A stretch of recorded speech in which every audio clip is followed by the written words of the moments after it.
नमस्कार, आप देख रहे हैं न्यूज 18। मैं हूं आपके साथ मेनका चौधरी और देहरादून से बड़ी खबर, जहां पर सीएम तीरथ सिंह रावत कोरोना के हालात और वैक्सीनेशन की स्थिति को लेकर समीक्षा मीटिंग कर रहे हैं। समीक्षा बैठक में सीएम वीडियो कॉन्फ्रेंसिंग के जरिए सभी जिलों के डीएम से जुड़े हैं। बैठक में सीएम शहरों में कर्फ्यू आगे बढ़ाने पर फैसला भी ले सकते हैं। आपको बता दें, राज्य के कई शहरों में 3 मई सुबह 5 बजे तक कोविड कर्फ्यू लागू है। कई जगहों पर कर्फ्यू का मिलाजुला असर देखने को मिल रहा है। बैठक अभी भी चल रही है। दीपांकर भट्ट हमारे सहयोगी देहरादून से इस वक्त हमारे साथ जुड़ गए हैं। दीपांकर, ये मीटिंग कब से चल रही है और कितना वक्त हो गया है अभी मीटिंग को?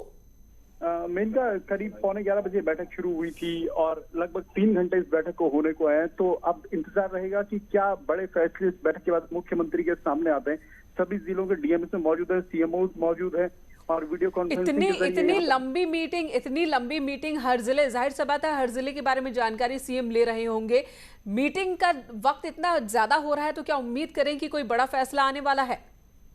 मेनका उम्मीद इस बात की जरूर की जानी चाहिए कि अब क्योंकि शनिवार का दिन है, आधा दिन बीत चुका है और कल रविवार का दिन लास्ट दिन होगा कर्फ्यू का, जिन शहरों में कर्फ्यू है। तो परसों से उन शहरों में आगे क्या कदम उठाए जाएंगे और डीएम्स को क्या निर्देश रहेंगे। पूरे राज्य में केसेस बढ़ रहे हैं, सभी जिलों को लेकर सीएम क्या नए निर्देश देते हैं, क्योंकि ये कोविड की पहली बड़ी समीक्षा है जब मुख्यमंत्री 13 के 13 डिस्ट्रिक्ट के डीएम से बात कर रहे हैं। तो हो सकता है इसकी वजह से बैठक में समय लग रहा हो, लेकिन हाँ, ये बात जरूर है कि दीपांकर, एक जो और महत्वपूर्ण सवाल है कि 18 साल से ऊपर के लिए वैक्सीनेशन की शुरुआत पूरे देश में हो रही है। देहरादून में इसके लिए एक भी खेप पहुंची नहीं है इंजेक्शन की, तो इसे लेकर क्या इंफॉर्मेशन है, क्या बातचीत चल रही है केंद्र के साथ और उन कंपनियों के साथ जहां से वैक्सीन आना है?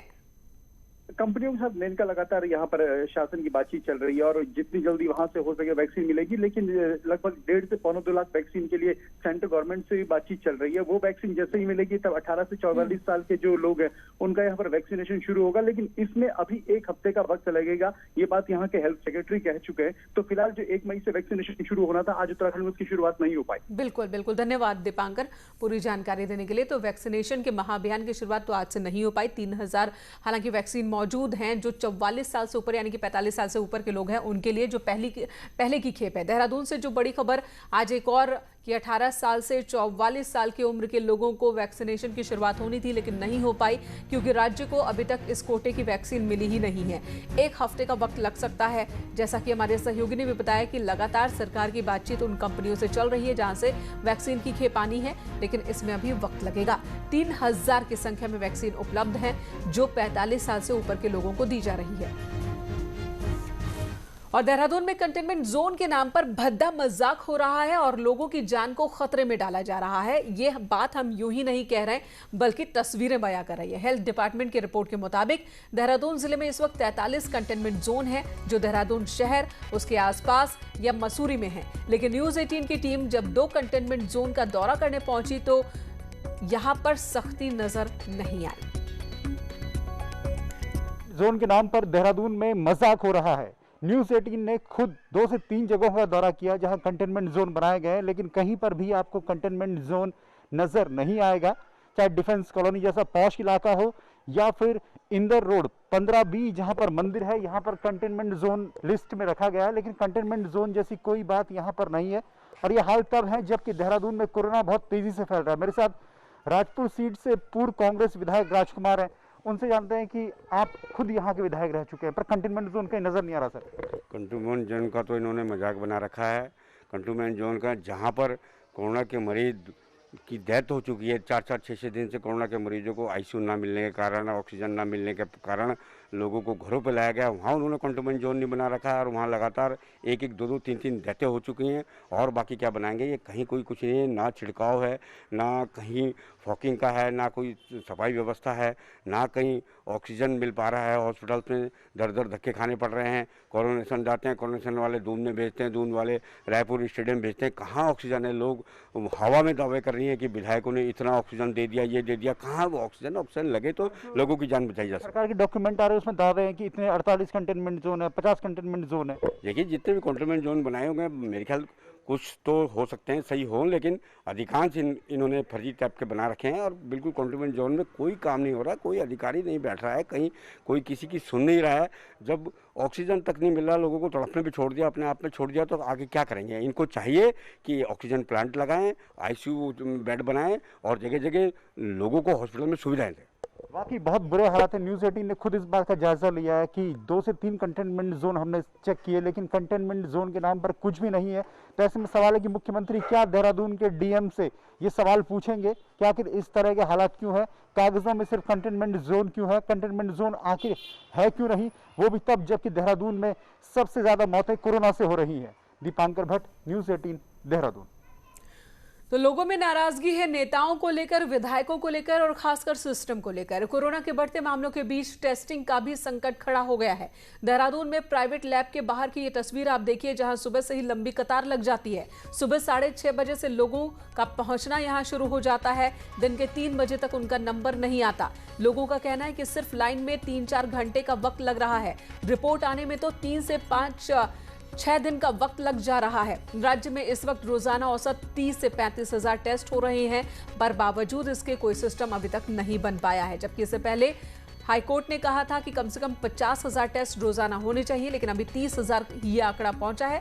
लोगों की शिकायत है कि प्राइवेट लैब मनमानी कर रहे हैं, ढंग से यहाँ टेस्टिंग नहीं हो रही। आप लोग टेस्टिंग करवाना है तो प्राइवेट लैब में कितना टाइम आपको यहाँ पर लगा? 2.5-3 घंटे लगे। हाँ, रिपोर्ट कब तक मिलेगी? शाम को 5 बजे बोल रहे हैं। शाम को 5 बजे? जी जी, पर भीड़ बहुत ज़्यादा है। भीड़ हो जाए सर। उत्तराखंड में केसेस बढ़ रहे हैं तो टेस्टिंग की चुनौती भी बढ़ती जा रही है। मैं एक प्राइवेट लैब के बाहर खड़ा हूं देहरादून में, और आप देख सकते हैं कि सुबह 6:30 बजे से यहाँ पर किस तरह से लाइन की हुई है। 100 से ज्यादा लोग यहाँ पर मौजूद है। इनमें तमाम लोग वो हैं जो कोरोना संक्रमित हैं, अपनी टेस्टिंग के लिए यहाँ पर पहुंचे हैं। कुछ लोगों से हमारी बातचीत हुई, उनका कहना है कि 2.5 से 3 घंटे का वक्त यहाँ पर लग रहा है। रोजाना जो टेस्टिंग है औसत वो 30 से 40 हजार के बीच उत्तराखंड में हो रही है, जबकि हाईकोर्ट का कहना है कि 50,000 के आसपास टेस्ट रोजाना होने चाहिए। यानी टेस्टिंग फिलहाल उत्तराखंड के लिए सबसे बड़ी चुनौती है, और टेस्टिंग अगर नहीं बढ़ेगी तो लोगों की मुश्किल और ज्यादा बढ़ेगी। और राजधानी देहरादून में अगर इस तरह के हालात हैं, तो अगर बाकी डिस्ट्रिक्ट में कोरोना बढ़ेगा तो फिर वहां पर कैसे टेस्टिंग की जाएगी, कैसे अस्पतालों में व्यवस्था बनाई जाएगी, ये बहुत बड़ी चुनौती है। दीपांकर भट्ट, न्यूज़ 18 देहरादून। और टेस्टिंग को लेकर यह हाल तब है जब लगातार यही दावे किए जा रहे थे कि कोरोना को रोकने के लिए टेस्टिंग बहुत जरूरी है और इसकी संख्या बढ़ाई जा रही है। इधर राजधानी देहरादून में कोरोना के बढ़ते संक्रमण को देखते हुए प्रशासन ने 1 हफ्ते का कर्फ्यू लगाया था। आज कर्फ्यू का 5वां दिन, लेकिन आज भी शहर में बेवजह घूमते दिखे लोग, जिन्हें रोकने की कार्रवाई भी की गई। पुलिस लगातार कार्रवाई करती दिखी, गाड़ियों को भी सीज किया गया, लेकिन बावजूद इसके बड़ी संख्या में लोग सड़कों पर भी नजर आ रहे हैं। बढ़ते मामलों को देखते हुए जिला प्रशासन ने देहरादून में 1 हफ्ते का कर्फ्यू लगाया था। आज 5वां दिन है कर्फ्यू का। आप देख सकते हैं कि अभी भी लोग बेवजह घरों से बाहर निकल रहे हैं। लंबी कतार, पुलिस यहाँ पे लगातार चेकिंग कर रही है, और जो लोग बेवजह घूम रहे हैं उनके ऊपर कार्रवाई भी पुलिस कर रही है। आप देख सकते हैं कि लंबी कतार यहाँ पे लग चुकी है, क्योंकि पुलिस ने बैरिकेडेड लगा के लोगों को रोकना शुरू कर दिया। अगर हम बात करें कल की, तो कल पुलिस की सख्ताई देखने को भी मिली है, और पुलिस ने करीब 133 से ज्यादा गाड़ियां सीज की हैं। मैम, आप अभी यहाँ पे हमारे साथ पल्लवी त्यागी जो सीओ नेहरू कॉलोनी है, मैम किस तरीके की आप यहाँ पे चेकिंग कर रही है, क्योंकि लोग आज भी बेवजह घूमते हुए दिख रहे हैं? चेकिंग में यही देखा जा रहा है कि जो लोग आवश्यक सेवाएं जिनमें छूट मिली हुई है या फिर मेडिकल इमरजेंसी से निकले हुए हैं, तो उनको हम लोग रिलैक्सेशन दे रहे हैं, या जो कोई अपना आईडी या पास कैरी कर रहे हैं। पर बहुत सारे लोग ऐसे भी हैं जो आवश्यक सेवाओं की उसमें आड़ में अपने किसी पर्सनल काम से निकल गए हैं, किसी के घर मिलने, रिश्तेदारों के घर मिलने, या पूजा वगैरह में, या कहीं और सम्मिलित होने जा रहे हैं। तो ऐसे लोगों पे, क्योंकि वो गंभीरता को नहीं समझ रहे हैं इसकी, तो उन पे जो है कार्रवाई की जा रही है। डेली हम लोग चालान भी कर रहे हैं, गाड़ियाँ सीज भी कर रहे हैं, और कोर्ट के चालान भी कर रहे हैं। बिल्कुल, क्योंकि लोग यहाँ पे बहाने सबसे ज्यादा मारते हुए दिख रहे हैं, जिसके कारण आज भी आप देख सकते हैं कि शहर में पूरा लंबा जाम, अभी हम रिस्पना पुल पे हम खड़े हैं, ये जाम आपको देखने को मिल रहा है, क्योंकि लोग घरों से बाहर निकल रहे हैं। जबकि प्रशासन ने खुद कहा है कि 2 गज की दूरी, मास्क जरूरी है, और आजकल लॉकडाउन है, यानी कि पूरा कर्फ्यू कहा, और प्रशासन ने लोगों को ये भी एक हिदायत दी कि घर में रहें और सुरक्षित रहें, लेकिन स्थितियां कुछ और देखने को मिल रही है। सत्येंद्र बर्तवाल, न्यूज़ 18 देहरादून। और बढ़ते कोरोना के बीच ये लापरवाही खटीमा में भी जारी है। वहां पर भी लोग सुधरने को तैयार नहीं। कोरोना गाइडलाइंस का पालन नहीं हो रहा, कर्फ्यू का भी उल्लंघन करते दिख रहे हैं लोग। बाजार में भीड़ उमड़ने के साथ ही बैंकों के आगे भी लंबी कतार।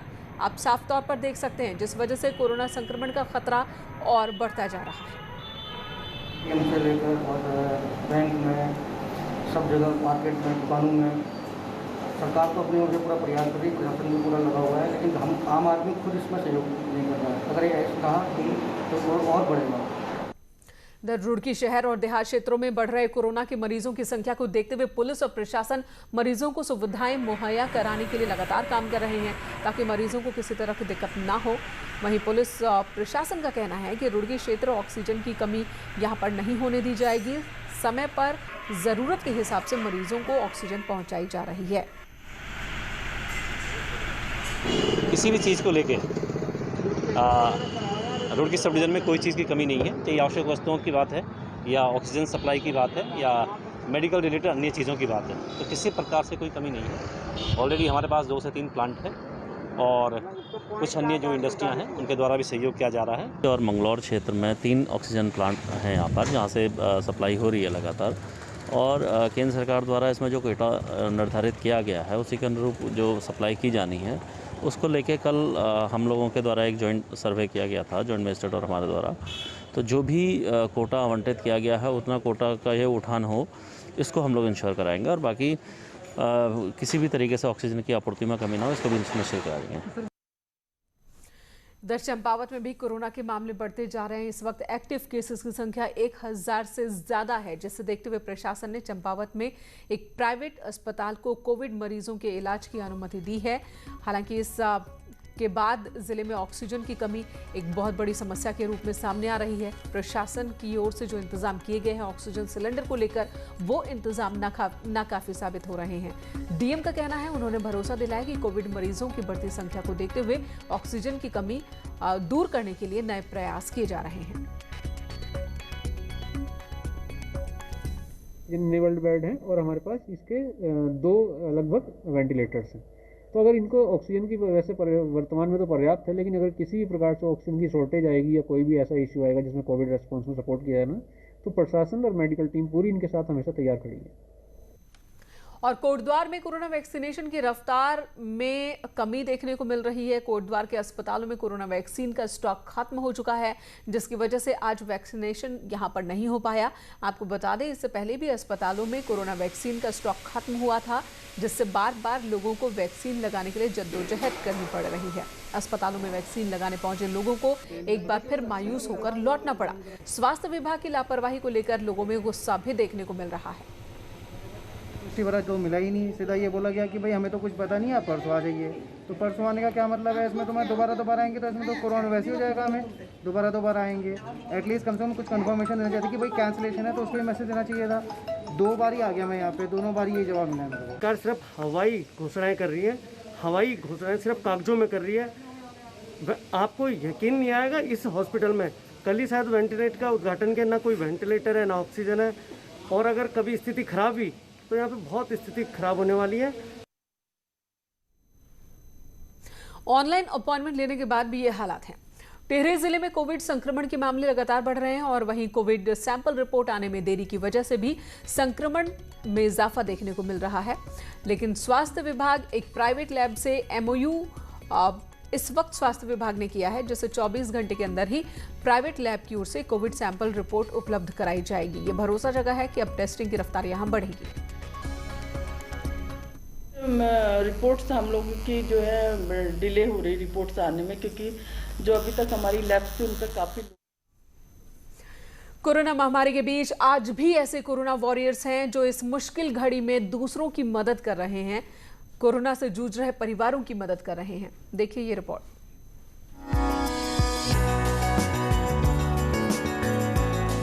कोरोना महामारी के दौरान बहुत से लोग जरूरतमंदों की मदद के लिए सामने आ रहे हैं।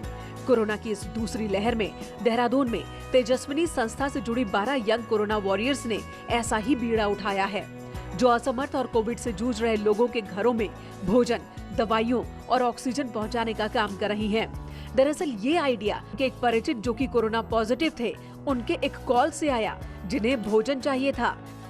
जिनको हम खाना भिजवा रहे हैं, रोज की हमारी 35 से 50 डिलीवरीज हो रही हैं, क्योंकि 20 लेडीज इसमें काम में लगी हुई हैं। अभी 20 to 25 लोग लगे हुए हैं, जिसमें से हमारे 3 लेडीज़ हमारी डिलीवरी में हैं और 2 लोग हमारे ऑक्सीजन और मेडिसिन में हैं जो पंजाबी महासभा से हैं, सचिन जी और राजीव जी। और उसके अलावा हमारी कुछ लेडीज़ 20 के करीब लेडीज़ हमारी कुकिंग में हैं। 10 दिन पहले अभियान की शुरुआत हुई और आज ये संस्था 80 से ज्यादा परिवारों को मदद दे रही है। अपने ही घरों में भोजन पकाकर कोरोना पॉजिटिव हुए लोगों तक तीनों वक्त का खाना, फल, दवाई और सैनिटाइजर भिजवा रही है।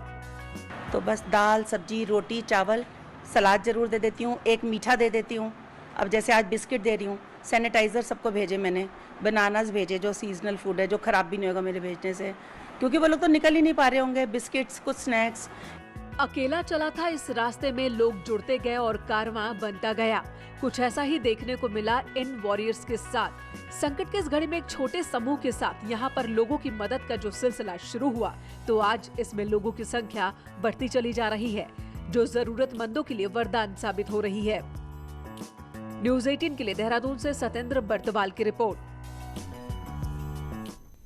अल्मोड़ा में 8 सालों से राकेश जोशी आपदा अधिकारी के रूप में काम कर रहे हैं। Control room, corona control room, चुनाव कंट्रोल रूम या फिर फायर कंट्रोल रूम हो, 24 घंटे वो जनता की सेवा में लगे हैं।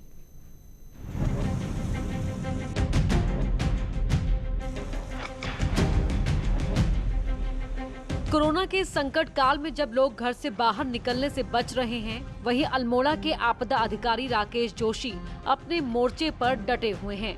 संकट की इस घड़ी में वो कोरोना कंट्रोल रूम, चुनाव कंट्रोल रूम या फिर आग और आपदा क्यों ना हो, वो हर जगह अपनी उपस्थिति दर्ज करा रहे हैं। वो 7 दिन 24 घंटे उपलब्ध रहते हैं। बीते साल उन्हें भी कोरोना हो गया था और 24 दिन तक अस्पताल में जंग लड़ने के बाद वो वापस काम पर लौटे। ये कंट्रोल रूम यहाँ पे संचालित होता है, जो कि 24/7 बेसिस पे संचालित होता है। और ये कंट्रोल रूम दैवीय आपदा के कंट्रोल रूम के साथ साथ यहाँ पे रोड एक्सीडेंट की सूचनाएं भी आती हैं, यहाँ पे फॉरेस्ट फायर की सूचनाएं यहाँ पे आती हैं, इलेक्शन का कंट्रोल रूम भी यही है। तो वो सारी प्रक्रिया जितनी भी हैं, इंटर डिपार्टमेंटल कोऑर्डिनेशन का जो भी कार्य है वो इस कंट्रोल रूम के ही माध्यम से किया जाता है। जिलाधिकारी नितिन भदौरिया भी राकेश जोशी के काम से काफी प्रभावित हैं। इसीलिए डीएम ने कंट्रोल रूम की पूरी जिम्मेदारी उन पर ही छोड़ रखी है। कई बार लोग रात में बिजली, पानी सहित कई समस्याओं के लिए फोन कर देते हैं, जिसका वो समाधान करते हैं। कहना चाहूँगा, राकेश जोशी जी ने कंट्रोल रूम को जिस हिसाब से संभाल रखा है वो एक अतुलनीय वो है अपने आप में ही। और राकेश जोशी जी एक बहुत ही कर्मठ, ऊर्जावान अधिकारी हैं। उनके द्वारा कोरोना पॉजिटिव भी हुए थे शुरू में, कोरोना की लड़ाई लड़ते हुए, और कोमॉर्बिड होते हुए उनके बावजूद उन्होंने बहुत जल्दी कोरोना को पछाड़ कर पूरे कंट्रोल रूम की व्यवस्था को संभाल रखा है। एक संविदा अधिकारी को जब राज्य सरकार कई अवार्ड से नवाज चुकी हो, तो इससे सहज ही अनुमान लगाया जा सकता है कि राकेश जोशी अपने काम के प्रति कितने ईमानदार हैं, जो औरों के लिए एक मिसाल है। न्यूज़ 18 के लिए अल्मोड़ा से किशन जोशी की रिपोर्ट। चुनाव ड्यूटी से लौट रहे एसएसबी के जवानों के लिए पिथौरागढ़ प्रशासन अलग से आइसोलेशन सेंटर बना रहा है। स्वास्थ्य विभाग ने जवाहर नवोदय विद्यालय को अर्धसैनिक बलों के आइसोलेशन सेंटर के रूप में तैयार करने का फैसला लिया। पिथौरागढ़ से पश्चिम बंगाल के चुनाव में सैकड़ों की संख्या में एसएसबी के जवान गए थे, जिन्हें अब लौटना है। ऐसे में कोरोना संक्रमण की आशंका को देखते हुए ये फैसला लिया गया है। नवोदय विद्यालय में भी हम नया वो बना रहे हैं क्वारंटीन सेंटर, और अगर जरूरत पड़ेगी तो उसको CCC में बदलेंगे, क्योंकि आर्मी और एसएसबी के जवान जो बाहर से आ रहे हैं उनको क्वारंटीन के तहत वहीं रखा जाएगा। और चंपावत में बढ़ते कोरोना के बीच पार्टी क्षेत्र के व्यापारियों ने 3 दिन तक बाजार बंद रखने का फैसला किया है। व्यापारियों के इस कदम की डीएम चंपावत भी सराहना कर रहे हैं। चंपावत और लोहाघाट के बाजार 2 बजे तक खुले रहेंगे, जबकि बनबसा, टनकपुर में 12 बजे तक ही दुकान खुली रखने की बात सामने आई। पार्टी व्यापार संघ ने ली है, वो बधाई के पात्र हैं। उसके लिए बिना किसी निर्देश के और बिना किसी सहयोग के उन्होंने अपना 3 दिन पूरा मार्केट बंद रखा है। इस तरह के प्रयास हमारी जो कोविड की चेन है उसको ब्रेक करने के लिए काफ़ी कारगर साबित हो सकते हैं। उधर कोटद्वार में भी बेस अस्पताल में अलग से कोविड आईसीयू की शुरुआत की गई है। स्वास्थ्य विभाग की ओर से अस्पताल में 10 बेड के आईसीयू वार्ड का इंतजाम किया गया। यहां कोविड मरीजों का ही इलाज किया जाएगा। कैबिनेट मंत्री हरक सिंह रावत ने कहा कि कोरोना संक्रमित मरीजों के इलाज के लिए स्वास्थ्य सेवाओं को अपग्रेड किया जा रहा है।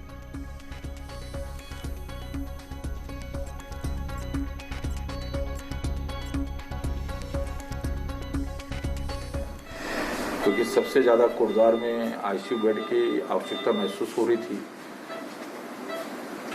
और हमने बहुत तेज़ी के साथ ये 10 बेड की आईसीयू का जो है शुरुआत आज की है, लोकार्पण किया है।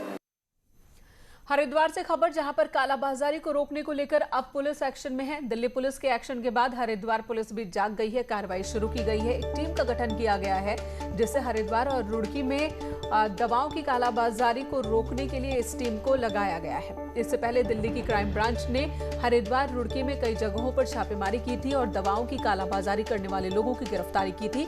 अब जो टीम हरिद्वार पुलिस की ओर से बनाई गई है उसमें CIU के जवान और सर्विलांस टीम को रखा गया है। इन्हें जिम्मेदारी दी गई है कि दवा कंपनी, मेडिकल स्टोर पर ये निगरानी रखे।